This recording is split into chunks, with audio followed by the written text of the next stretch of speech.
Bubba Scrubba, Fantasy Sports Advice and Analysis, Volume 3, Episode 1, Marker.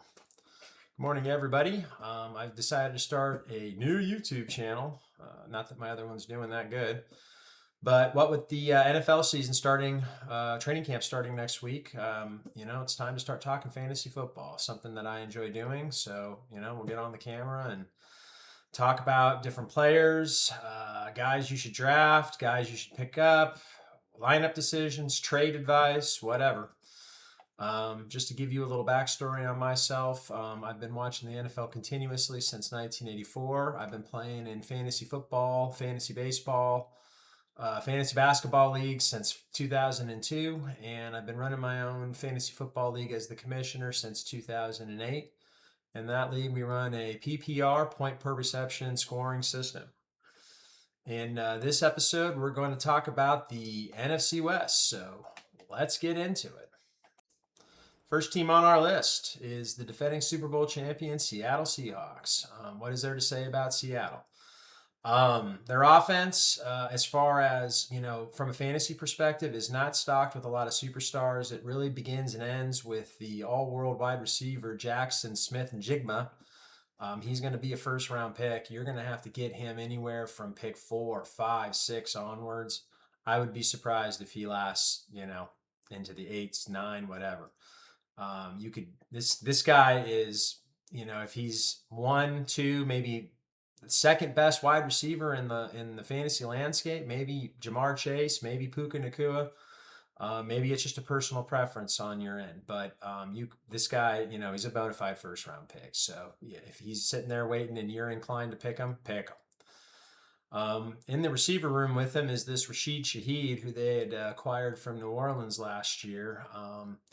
As far as an offensive player is concerned, he seemed to be more of a gadget player or a lid lifter or a decoy guy, not necessarily a guy that they are, specifically trying to target to get the ball to, although he is dynamite with the ball in his hands, but more from a special teams perspective. This guy is a threat to take it to the house, whether it's on punt returns or kick returns. So, we'll segue that into the Seahawks defense, which is obviously formidable. They're going to be a higher end, if not the first defense selected in your fantasy draft. I would imagine that somebody will pull the trigger on them starting somewhere, maybe round 8. There's always that one person that does pick the defense early. So between how dominant they are as far as holding other teams scoreless and keeping the points down, you're going to get the obviously the punt and kick return potential touchdowns from Rashid Shaheed. So that's something to take into consideration when you're building your team. Throwing the ball is Sam Darnold. What can we say about Sam Darnold? I mean, he's middling as far as he's a better real life quarterback than fantasy quarterback. He's a borderline QB1. If you absolutely want to have a backup as a QB2, he's decent, I guess. I think personally he's a waste of a roster spot. It's somebody that you could stream throughout the year. If you have this guy as your starter, you might want to consider trying to do something better, make a trade, whatever. In the backfield, you have this rookie, Jadarian Price, who they used a fairly high pick on. With Ken Walker now in Kansas City, it's pretty much his show. And, rookie running backs, both in real life and in fantasy, tend to do better than at other positions. The one kind of caveat is how's he going to do in pass pro? Obviously, you can't have a guy, no matter how talented he is running the ball, if he's whiffing on the blitz pickup, then he's not going to be on the field. So the preseason will do a lot. This guy will get run because he's a rookie. They're going to want to see him in game action. So, to see how he picks up the blitz and so on and so forth. Depending on how he does in those situations will inform how much run this guy gets to start the season. Backing him up or maybe potentially in play for the starting job is this Emmanuel Wilson, who was the backup in Green Bay last year. Now this guy had a couple of huge games while Josh Jacobs was out, acquitted himself well, and I think was a smart pickup considering the fact that Zach Charbonnet is going to be injured. He will be back, but coming off of an ACL so late in the season, I don't feel like he's the type of guy that you should be targeting or be counting on for any kind of sizable production. So this is going to be a Price and Wilson backfield, at least to start the season. And potentially, if Charbonnet does work his way back in there and one of these guys is doing well, then potentially, you have maybe some kind of a trade situation. Second team is the San Francisco 49ers. So pretty much begins and ends as far as first round picks are concerned with Christian McCaffrey, CMC. Personally, for me, I'm scared of this guy this year. He's over 30. He just came off a season where he posted a career high in touches. And previous to last season, the question was, can this guy even stay healthy? He seems to have alternated, injured years and healthy years and injured years and healthy years. So if that kind of holds up, then, this is the year that he's going to miss time potentially. So all the metrics point to, this guy being a risky pick. That being said, somebody will use a first round pick on him. Now, as a 49ers fan, I obviously follow this team closer than any other team in the NFL. The 49ers did draft a rookie running back this year, this Kalen Black from Indiana. And a lot of people said they overdrafted him. Obviously, they liked what they saw in him. Now, you put that together, they get a new guy and, they overdraft him because they're in love with him or something like that. It kind of informs you to think that potentially the coaching staff thinks that, CMC, maybe they're going to dial back his workload this year, at least as a runner. Now, they'd be foolish to take him off of the field as, a pass catcher. We'll see how Kyle Shanahan, obviously one of the best schemers in the game, is going to dial up. And, maybe they'll start using some wishbone split backfields or something like that. Who knows? You also have Kyle Juszczyk in there, who is a great blocker and also a great pass catcher as more of like an H-back type player. So hopefully, he'll get creative with these guys. It could cap CMC's value though. So buyer beware. I'm not sure I would use a first round pick on this guy. If he floats into the second round, yeah, I think you have to take him. I don't think you have a choice.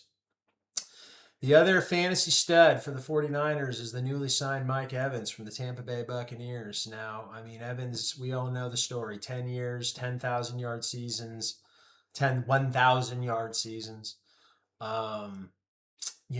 Obviously prototypical size. This is a guy that's going to go up and, first downs, 50-50 balls, back shoulder fades, corner routes into the end zone. This is the guy that, the 49ers have not had in their passing game, a dynamic that they have not had in their passing game in the Kyle Shanahan era.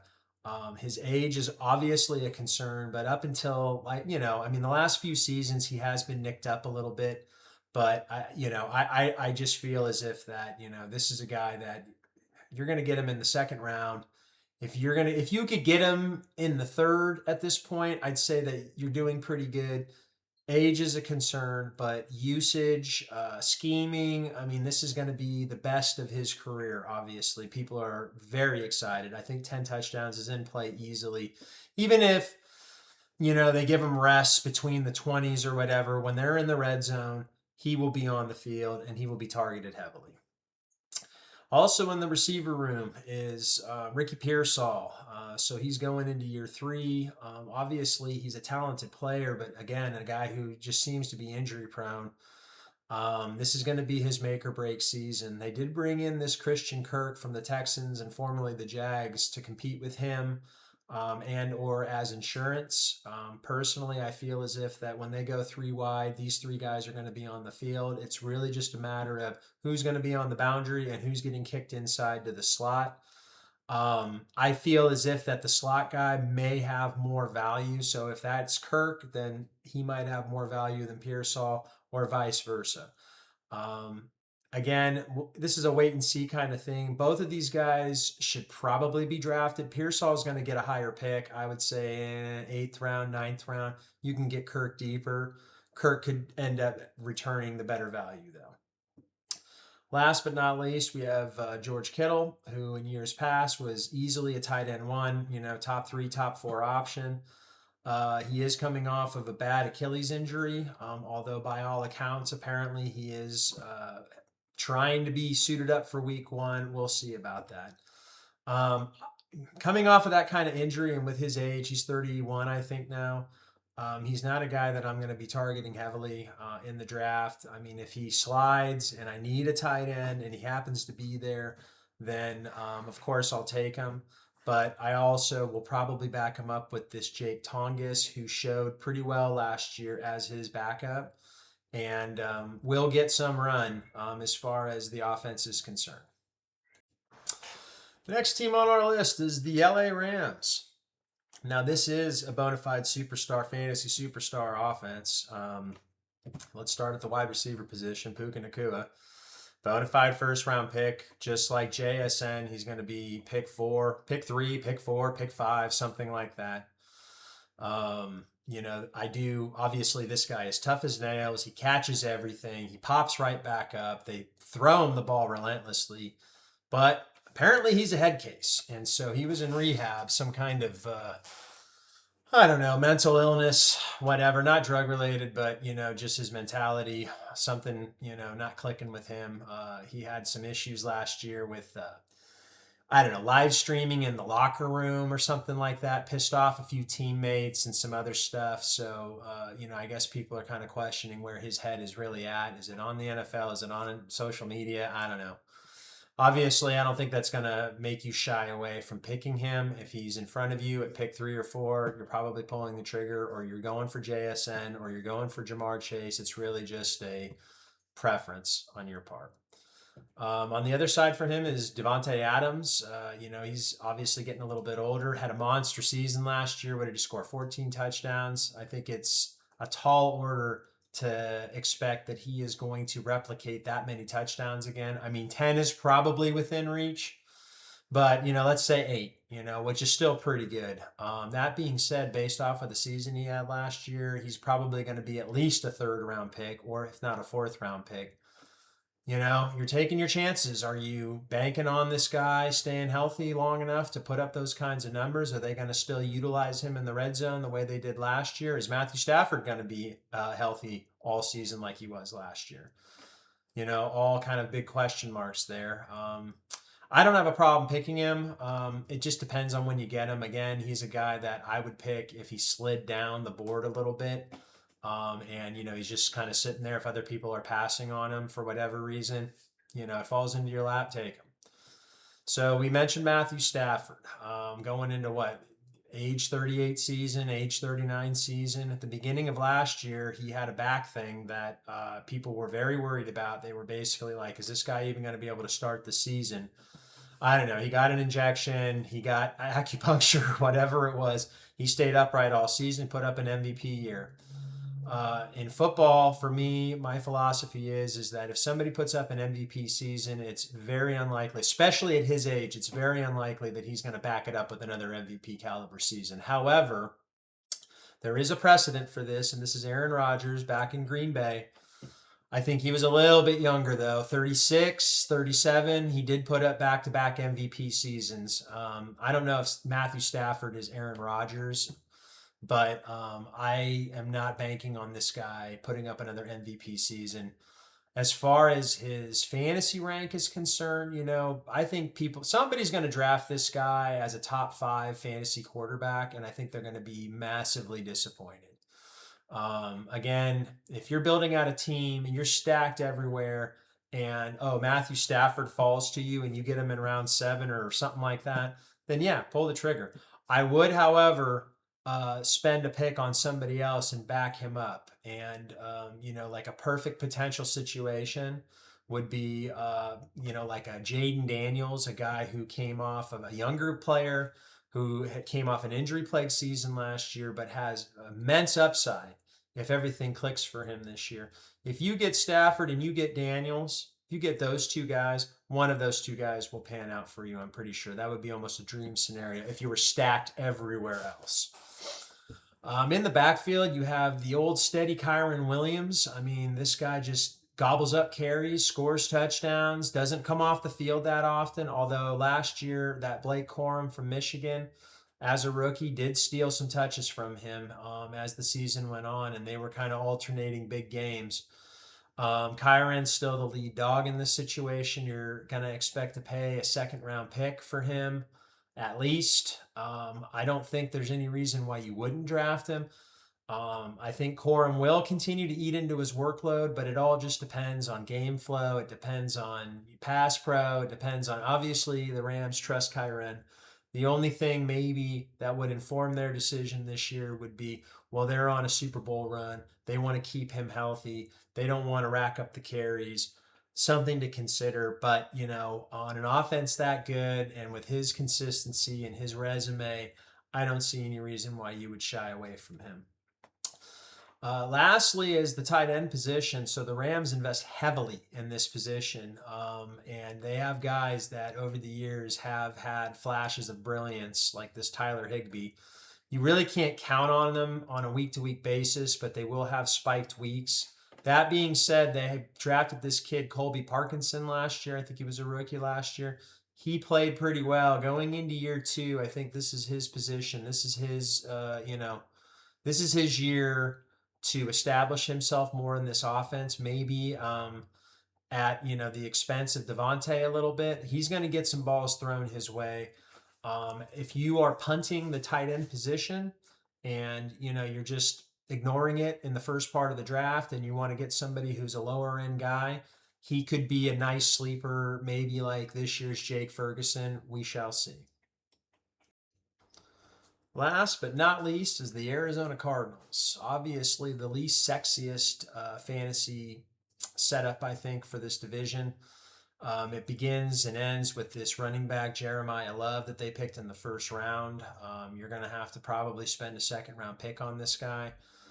They did bring in a new coach, so it's Matt LaFleur's younger brother, Mike LaFleur. I think he's off of the Sean McVay coaching tree.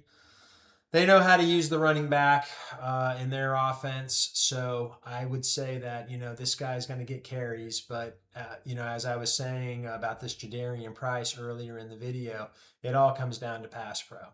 And if this guy cannot pick up the blitz, they're not going to leave him in the game, especially in third down and beyond. So it could restrict him to being a two-down thumper. But he has some wheels. This guy's explosive. Obviously, they're going to give him every chance to succeed with such a high pick. Rookie running backs do well in the NFL. They do well in fantasy. I'm not so sure that it's somebody that I would target with a grade in the second or third round. I might, if he were to fall, then I would definitely pick him. In my philosophy, I like picking rookies because you can usually get them deeper. So you use the higher picks on more established guys. And then if you're, usually most of the running backs are gone. So then you're filling in running backs. Last year I did this strategy and I picked Travion Henderson in the 5th round. And he did pretty good for me. And I ended up trading him for James Cook anyway, who did even better. So another situation where this could play out for him. The other issue is that, his upside could be capped by the fact that they signed this Tyler Algier from Atlanta. Algier was known as, basically the goal line guy. So I'm not sure if this Love, if it's, 1st and 1, 1st and 2, they're on the 2-yard line. Are they even going to give this guy the ball? They might just give it to Algier. I don't know if there's enough juice in this offense where I would pick Algier as a standalone, although I kind of feel like he's a James Conner light. James Conner's still in the mix, but James Conner's coming off a bad injury, so he'll be back later in the season potentially.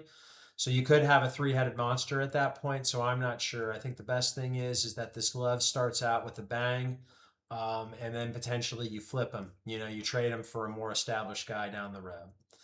Another nice player off of this team is Trey McBride in the tight end position. You're going to have to use a 2nd or 3rd round pick on him. He's tight end 1, tight end 2. Him and Brock Bowers kind of neck and neck for that right now. Now, McBride is more of a guy that's going to get you the catches and the yards, and Bowers, I feel, is more of the guy that's going to get you the touchdowns. So, if you go off the last couple of seasons' production, McBride, is tough to beat as far as a tight end 1. That being said, this offense, I don't know. Jacoby Brissett is good, but, he is not a superstar player by any means. He's a very steady and workmanlike player, but it's a tall order to have this guy to say, okay, he's going to have to feed Marvin Harrison. He's going to have to feed Michael Wilson. He's going to have to feed McBride. And they have this running back that they're going to have to give reps to. So I'm not so sure that he has the, the juice to be able to feed all these mouths. I don't know.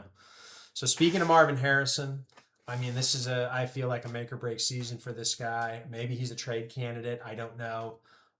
He hasn't lived up to the hype, obviously. He was the number 4 overall pick a couple seasons ago. Had some injuries, had some problems adapting to the league. Maybe this is the year he takes a step forward. I don't have a problem taking a flyer on this guy, but I don't want to pick him before round 7 or 8. Maybe even deeper than that. If he falls that deep to you, yeah, snag him.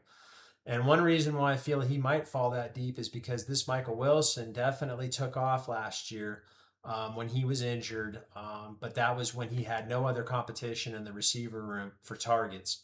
So it was a Wilson and McBride show, and that kind of shows me that it really only supports 2 guys. Which guy is the guy? I think Brissett has kind of shown that he prefers to throw to Wilson, but every season it's its own animal, so I don't know. On pure talent alone, it's Harrison. On established rapport with the quarterback, it's Wilson. Who knows? We'll watch the preseason. We'll see how it shakes out. So that's the NFC West. Obviously, we're going to get into more in-depth stuff as training camp opens, as the preseason progresses, and injuries obviously happen. Trades sometimes can happen.